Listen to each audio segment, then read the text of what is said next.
अस्सलाम वालेकुम। टॉपिक है हमारा पैरामैग्नेटिज्म। हमने जो ट्रांजिशन एलिमेंट्स हैं उनकी जनरल प्रॉपर्टीज स्टार्ट की हुई हैं। तो आज हमने देखना है पैरामैग्नेटिज्म क्या होता है, मैग्नेटिज्म बिहेवियर क्या होता है ट्रांजिशन एलिमेंट्स का। तो सब्सटेंसेस जो हैं ये बेसिकली दो तरह के होते हैं। हम बोलते हैं कि कुछ सब्सटेंसेस होती है जिनको हम बोलते हैं पैरामैग्नेटिक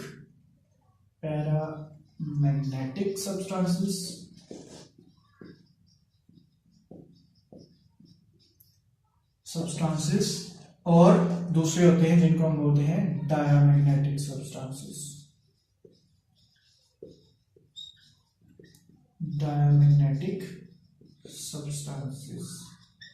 देखिए, पैरामैग्नेटिक सब्सटेंसेस ऐसे सब्सटेंसेस होते हैं जब हम उन पे कोई मैग्नेटिक फील्ड अप्लाई करते हैं, स्ट्रॉन्ग मैग्नेटिक फील्ड अप्लाई करते हैं तो वो उसकी तरफ अट्रैक्ट हो।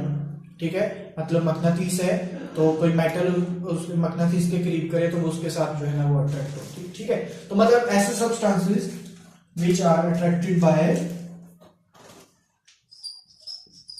substances which are weakly, देखते हैं क्यों ऐसा करते हैं, weakly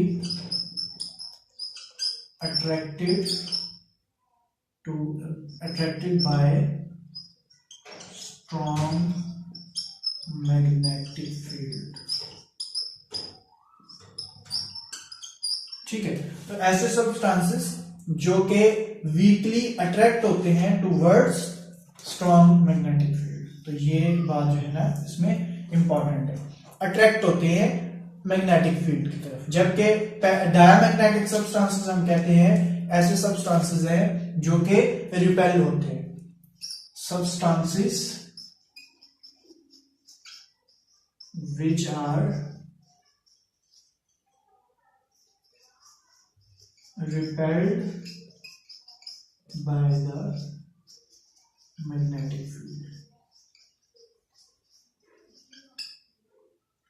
ठीक है जी, तो ऐसे सब्सटेंसेस जो अट्रैक्ट होते हैं उनको बोलते हैं ये पैरामैग्नेटिक सब्सटेंसेस हैं, और ऐसे सब्सटेंसेस जो कि रिपेल होते हैं मैग्नेटिक फील्ड से उनको हम बोलते हैं कि ये क्या है, डायमैग्नेटिक सब्सटेंसेस। ठीक है, जो पैरामैग्नेटिक सब्सटेंस है, जो अट्रैक्शन है, इस बिहेवियर को हम पैरामैग्नेटिज्म बोल देते हैं, और इसको हम बोल देंगे रिपल्शन को हम बोल देंगे डायमैग्नेटिज्म। ठीक है, तो ये जो पैरामैग्नेटिक बिहेवियर है हम इसको अगर एक्सप्लेन करें तो हम कहते हैं दिस इज ड्यू टू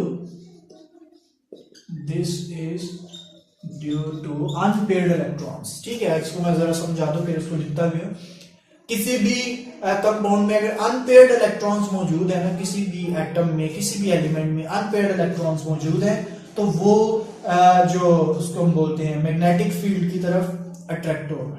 ठीक है, तो अगर किसी में अनपेयर्ड इलेक्ट्रॉन नहीं है तो वो अट्रैक्ट नहीं होगा। ठीक है, तो इसको देखते हैं। This is due to unpaired electrons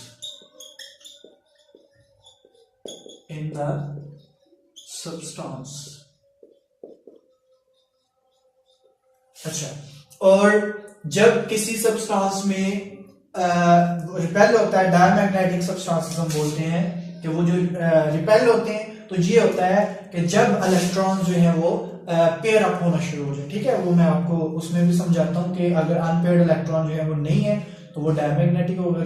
जितना अनपेयर्ड इलेक्ट्रॉन जो है वो ज्यादा होते जाएंगे, मैग्नेटिक बिहेवियर बढ़ता जाएगा। तो हम देखते हैं इसको। तो डायमैग्नेटिक सब्सटेंसेस जो है हम कहते हैं कि ये ड्यू टू पेयर्ड इलेक्ट्रॉन्स।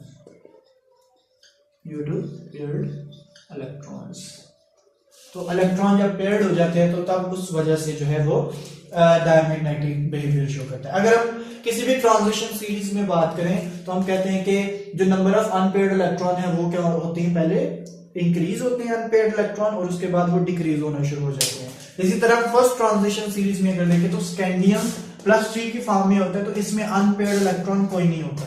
तो अनपेयर्ड इलेक्ट्रॉन अगर इसमें कोई नहीं है तो ये पैरामैग्नेटिक नहीं है, बल्कि ये क्या होगी, ये डायमैग्नेटिक होगी। ठीक है, अब इलेक्ट्रॉन जब पेयर्ड हो जाते हैं तो वो अट्रैक्ट क्यों नहीं होते, देखें, और जब अनपेयर्ड होते हैं तो तब क्यों होता है। जब इलेक्ट्रॉन अनपेयर्ड होता है तो अनपेयर होने की वजह से ये करते हैं स्पिन। हमें पता है जब भी कोई चार्ज पार्टिकल स्पिन करता है तो उससे मैग्नेटिक फील्ड पैदा होता है, ठीक है। तो मैग्नेटिक फील्ड जब इसका प्रोड्यूस होता है तो बाहर से जब हम मैग्नेटिक फील्ड अप्लाई करते हैं, एक मकनातीस अंदर है तो समझ लें इसको कि एटम जब मूव करता है वो एक मकनातीस के तौर पे काम करता है, और बाहर से भी मैग्नेटिक फील्ड अप्लाई करेंगे तो एक मकनातीस दूसरे मकनातीस को अट्रैक्ट करता है, ठीक है। जबकि ये किसमें है, पैरामैग्नेटिक में। जबकि जब इलेक्ट्रॉन पेयर्ड हो जाते हैं, फॉर एग्जाम्पल मैं यहाँ पे लिख देता हूँ, इलेक्ट्रॉन पेयर्ड हो गए तो एक का मैग्नेटिक फील्ड जो प्रोड्यूस हुआ वो दूसरे जिसकी स्पिन अपोजिट है वो एक दूसरे की जो मैग्नेटिक फील्ड है उसको कैंसल आउट कर देते, तो इस वजह से वो अट्रैक्ट नहीं होते, ठीक है। तो ये है इसमें कि ये होता है इस वजह से अनपेयर्ड इलेक्ट्रॉन की वजह से और ये पेयर्ड इलेक्ट्रॉन की वजह से।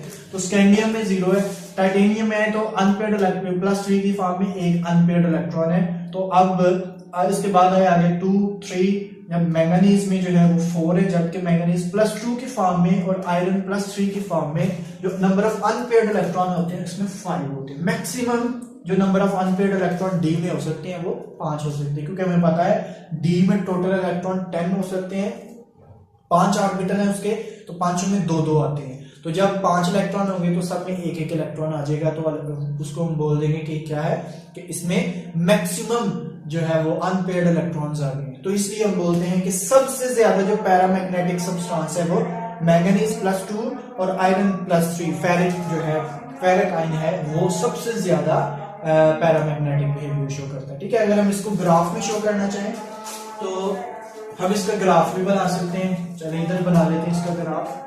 तो जब हम इसका ग्राफ बनाते हैं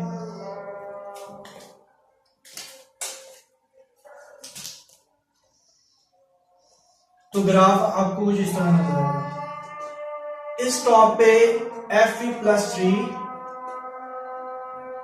मैंगनीज +2, ठीक है, ये आयंस आपको यहां पे मिलेंगे। अब ये आयंस यहां पे क्यों है, क्योंकि हमें पता है कि ये सबसे ज्यादा मैग्नेटिक बिहेवियर इसका है, ठीक है। Fe+3 और मैंगनीज +2 का ये क्वेश्चन भी आता है कि Fe+3 और Mn+2 सबसे ज्यादा पैरामैग्नेटिक बिहेवियर क्यों है, सबसे ज्यादा अट्रैक्ट क्यों होते हैं मैग्नेटिक फील्ड की तरफ। तो उसका सिंपल आंसर आपने ये देना है कि क्यों ये सब इसलिए ज्यादा पैरामैग्नेटिक बिहेवियर शो करते हैं क्योंकि इनमें नंबर ऑफ अनपेयर्ड इलेक्ट्रॉन सबसे ज्यादा है, ठीक है। Mn+2 और Fe+3 में 5 है जो कि सबसे ज्यादा है, ठीक है। तो इस वजह से इनमें जो है वो मैग्नेटिक बिहेवियर भी इनका ज्यादा होता है, ठीक है। इधर आपने एटॉमिक नंबर